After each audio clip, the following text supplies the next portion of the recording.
This one certainly has a place in the number 1 spot. What do you typically do when you have a contest? Do you talk things over? Go to court? All things considered, in New Guinea, to settle questions, the individuals depend on Biritululo. Biritululo is the demonstration of looking at sweet potatoes, and I am trusting that is implied in the exacting sense, to settle a question.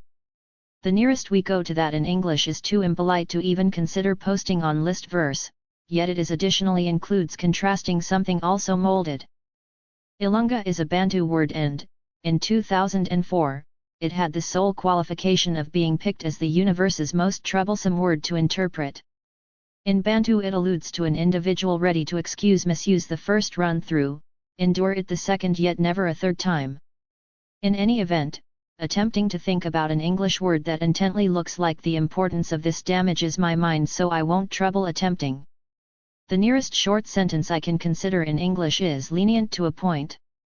Zalatwic is a Polish expression which, in one perspective, has a comparative term in English, to do a money work, yet the Polish expression implies unmistakably more and is considerably more unpretentious.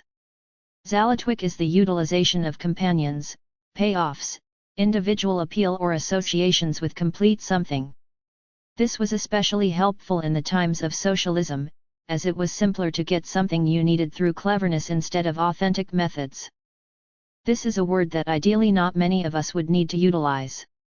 It originates from Easter Island and it implies an individual who gets things from a companion's home individually until there is not much. I surmise the nearest thing we could use in English would be criminal, however at that point, generally, a cheat isn't a companion in any case.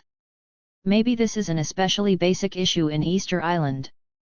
Here is another extraordinary Japanese word with no English comparable, however I am certain somebody can think of one in the remarks. Bakku-shan is the word for a young lady who looks lovely from behind however terrible in front. I can't see if they have a word for the converse circumstance, or for that other startlingly regular issue nowadays, where you think a young lady looks great from behind just to find that she is a he. Present-day design has a great deal to respond in due order regarding. It is safe to say that you are one of those individuals who truly couldn't care less such much about governmental issues and issues in the public eye. At that point this word concerns you. The term originated from an ideological group in Italy, in 1944, which advanced enemy of political sentiments and a doubt of open associations. The gathering was known as the Front dell'Uomo Qualunque or the Front of the Customary Man. Or maybe suitable thinking about what number of individuals clearly feel along these lines about governmental issues, as is confirmed by the low voter turnouts that we regularly find in races. Truly, this Dutch word intends to stroll in the breeze, however in the more allegorical, and normally utilized, sense, it intends to enjoy a concise reprieve in the wide open to clear one's head. Unfortunately single word needs such huge numbers of in English to bode well. Actually, it is astonishing to such an extent that I may need to take a Uitwaaien before I proceed with this rundown. Almost certainly we are for the most part acquainted with the generalization of Japanese moms who push their youngsters unreasonably hard with regards to homework. All things considered, so have the Japanese, they even have a word for it, Kyoikumama. Actually deciphered this signifies training mother. Kyoikumama can be seen in numerous Japanese motion pictures, writing and, in spite of Western countries having comparable guardians nowadays, it doesn't have a word precisely like it in English. Hygge is something we as a whole need constantly, however only from time to time have.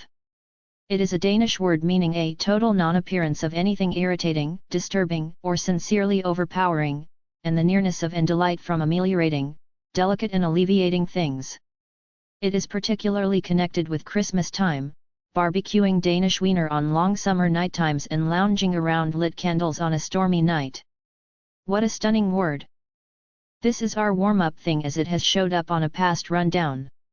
Esprit d'escalier, actually the soul of the flight of stairs, is that clever rebound that you consider minutes subsequent to leaving the circumstance in which you may have had the option to utilize it. The flight of stairs is a reference to your takeoff from the scene.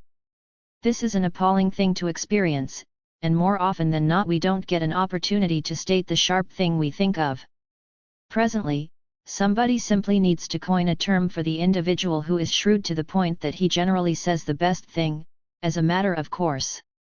Thanks for watching and don't forget to subscribe to the channel.